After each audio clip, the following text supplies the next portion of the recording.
morning, everyone. This is Martin Zender back with you, broadcasting from Southwest 17th Street in downtown Fort Lauderdale, Florida. It's great to have you with me. I'm confident at the moment of being alone in this house, which is really a nice house, and I'm thrilled to be able to broadcast the truth to you from wherever I am. There was a time when I considered doing this from my car.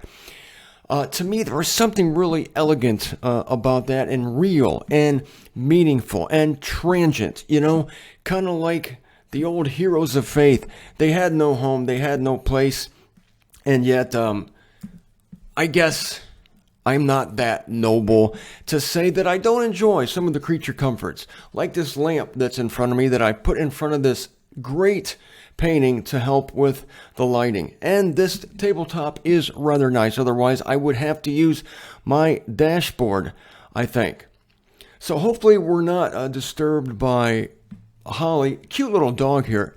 I'm not sure what make and model the dog is. I'm not too up on that kind of thing. It's really friendly. I prefer to leave. I have two doors open, one heading to the hallway, one into the living room. I prefer to leave these open, but in fact, I like Holly coming in and visiting me, but last night, Holly would come in and start humping my leg, and I had to put an end to that, so I had to close my door. Holly is having some mental issues at this stage of her life. God bless Holly. Love her dearly. Now, what do you think of my idea of these religions? It's an hypothesis, and an hypothesis, according to my science training back in grade school and high school, is an educated guess. It's an educated guess. But I'm going to show you today how A.E. Nock agrees with me. Because the critical thing to remember is, and this is the key that almost all commentators miss, is that we are in the temple section of the unveiling of Jesus Christ. Only when we realize that will we take that information and use it to help us color the passages, rightly color them, and understand what the main thrust is. Is it political or is it religious? Are we talking about kings or are we talking about priests? So, heretofore, we have considered political divisions of the earth. Now we are considering religious divisions of the earth. And along that line, what else would you expect when discussing 7 heads and 10 horns, except this is a religious division. These are religious divisions of the earth, and I have more evidence for you yet. Now, I went over what I'm about to tell you. I already went over this when I was talking about the 4 beasts of Daniel chapter 7, that they were religions and not nations. Religions and not political powers or national blocks. I do not understand why those shows I did a couple of in North Carolina. I was on my southern trek of 3 months ago, or whatever. I can't keep track of time, but I don't understand why those videos don't have 100,000 views each when I'm explaining that this great revelation, which helps us understand the times we're living in, and because these teachings were based on a sound translation, open up a vein of truth that is unavailable to those commentators using poor translations. And my only conclusion is this: the world doesn't care about truth. You're looking at these videos. That's what counts. The world is interested in drive-through revelation. They're interested in the latest high-profile, famous evangelists working from a poor translation, going down the same rutted path that everyone before them has gone down. You're not finding that here. That means it's weird. No, that means it's right. It's not right because it's unique or singular. It's not right because it's given to you by a nonconformist revolutionary. It's real, it's true because it's based on a scientific translation of the Word of God. And for those of you new to this program, I am using the Concordant Literal New Testament as my base text. This is along with the Devar translation, I find this the most accurate translation in the world. You can order yourself a copy at concordant.org, or if you go there, you can get it online. It is available online. You can look at it on your computer. You don't have a lot of the features that the physical book has, some of the markings, but I think there's a PDF even with those markings on there. But I recommend buying the Bible. It's the best translation you can get. Now, Daniel, speaking of the beasts again, in his 7th chapter, deals with that phase of Earth's religious organization which immediately precedes the emergence of the wild beast. The wild beast, as we sit here, is going to emerge. And Daniel tells you how that's going to happen in chapter 7. He has 4 beasts coming out of the sea. The final beast, a Western religion, Christianity, will devour the other 3 beasts. And it will become a one-world government and a one-world religion. Yes, even the world is going to unite religion and politics. And I mentioned this amazing fact that if you add up the heads and the horns of the wild beasts, of the female beasts in Daniel 7, you will have the same amount of heads and horns that you have on the wild beast of the unveiling, chapter 13. Take the beasts. I'll just read that. This is how A. Enoch says it. When the 4th monster devours the other 3, it necessarily results in one nondescript having the subdivisions of all 4.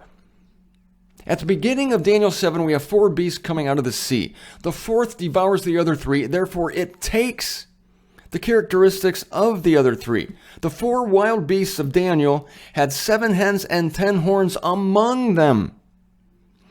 So the one wild beast of the unveiling has the same 7 heads and 10 horns, only now it's called the wild beast. It's no longer 4 individual animals. Again, we're not looking for literal animals. These represent religions, and there will be a conglomerate religion, an amalgamation of power. Yes, you might call it a merger of ecclesiastical authority. And that's what I was talking to you about on Friday when I went underground, is ecclesiastical authority. Because these 7 heads are in the temple section.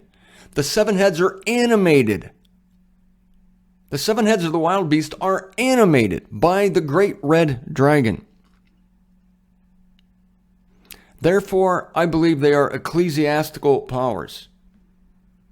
And I'm going to show you soon how I think A. Enoch is seeing this also. There's some discrepancy here. I'll discuss that with you as I come to it. Now, this is a little bit of a review. The vision of Daniel differs from the great image. Now, there's a great image under Nebuchadnezzar in Daniel chapter 2. That was Nebuchadnezzar's dream. The vision of Daniel differs from Nebuchadnezzar's dream in some important particulars. Here are the particulars. The great image was political and consecutive. So it had to do with politics and the empires, because the 4 images of Daniel represented 4 consecutive world empires. The beasts, however, have this difference. They're religious and they're contemporary. So they're not political powers at all. They are religions. The first 3 are devoured by the 4th. And this is the wild beast seen by John in the unveiling. I got company again. I've got company again. So, if this is so, and it is, I'm going to wax bold. Then the present arrangement, the present, as I speak to you, of religious powers on the earth should correspond, this blows my mind, to the 7th chapter of Daniel. So here's Daniel again, back in Babylon, centuries ago. The 7th chapter corresponds with an arrangement of religious powers on the earth. And I suggested to you on Friday that those religious powers were 7 in number, and I enumerated them on Friday. If you want to review that, go back to Friday's show. That would be Friday, January 15th, show number 320, called The 7 Heads of the Wild Beast. Now, the moment we turn our thoughts from political to religious, that's the key. Remember, we made that transition in chapter 11, verse 19. We're turning from political to religious powers, and now we're open to see the correspondence between these visions and the religious divisions of mankind. And that's what I'm suggesting to you, that mankind is not only divided into 4 religious divisions, but the beast that eats the other 3, Christianity, and it's going to do it, is itself divided into 7 heads. All right, a little bit of a sidetrack here concerning the Roman Empire. Do not be sidetracked. You can be sidetracked by me, that's fine, but do not be sidetracked by commentators that are telling you that the Roman Empire is going to be revived, because it's not. Did you ever hear Daniel mention the phrase Roman Empire? He didn't, but okay, I know, fair enough. He didn't mention Hinduism, Buddhism, Islam, Christianity either. He talked about 4 beasts. He mentions Babylon, Media, Persia, and Greece. Oh, well, yeah, okay, there you go. He does actually mention, when he interprets, that's true, thank you, when he interprets the dreams of Nebuchadnezzar, he does mention specifically Babylonia, Media, Persia, and Greece. Never refers to Rome. And Rome was, should have been referred to if it was one of the world powers. There's only one problem, that even in its palmiest days, even in its heyday, the Roman Empire never occupied Babylon, and world empires simply must, I insist on it, they simply must be headquartered in Babylon. If they don't, then they don't count as a world sovereignty. This is a helpful thing God has given us, really. The fact that the first world empires were headed in Babylon, Babylonian, Medo-Persia, and Greece. God's not going to change the channel here at the end. So we're not going to confine this 4th beast of Daniel to the territory of ancient Rome, because that territory was not that great. There was a coalition of Italy, Spain, France, and England, and that's about it. No Scotland. No Ireland. No, they didn't conquer those. No, it was limited. Well, yeah, the Roman Empire might have thought it ruled the world, but it didn't. Yeah, I know. They had that census, in Joseph and Mary's day of the entire world, but that was braggadocio. That was wishful thinking. I don't believe Quirinius, the dude who ordered the census. I believe God. He can be the biggest blowhard he wants to be and say, we're going to take a census of the entire inhabited world. Nice try, numbnuts. You're not going to do it because you were never the king of the entire inhabited world. You never were the king of the world. Never. Didn't happen. So, the kingdom of the end time, which is the sphere of the dragon's sway, is over the entire earth. The entire earth. This isn't local government. Not merely a small section of Europe and Asia, which comprised the vaunted Roman Empire. That wasn't a bad little empire. It just wasn't a world empire. And this kingdom will be divided into 7 administrative heads. This is the way Knock puts it. Listen to this. Or, quote, spirit overlords. Ooh, I like that. That almost sounds like a video game. Spirit overlords. Now, I think here he's referring to the overlords of the spiritual realm, who will head up and back and energize and animate the 7 heads. I contend to you that that is true. That just as 4 spirits animated the 4 religions, so 7 spirits will animate the 7 heads of Christianity. And how insidious, how terrible and evil that Satan is doing this imitation thing once again. Because Christ has 7 heads, 7 stars. 7 is associated with Christ and God down the line. This is another diabolical imitation.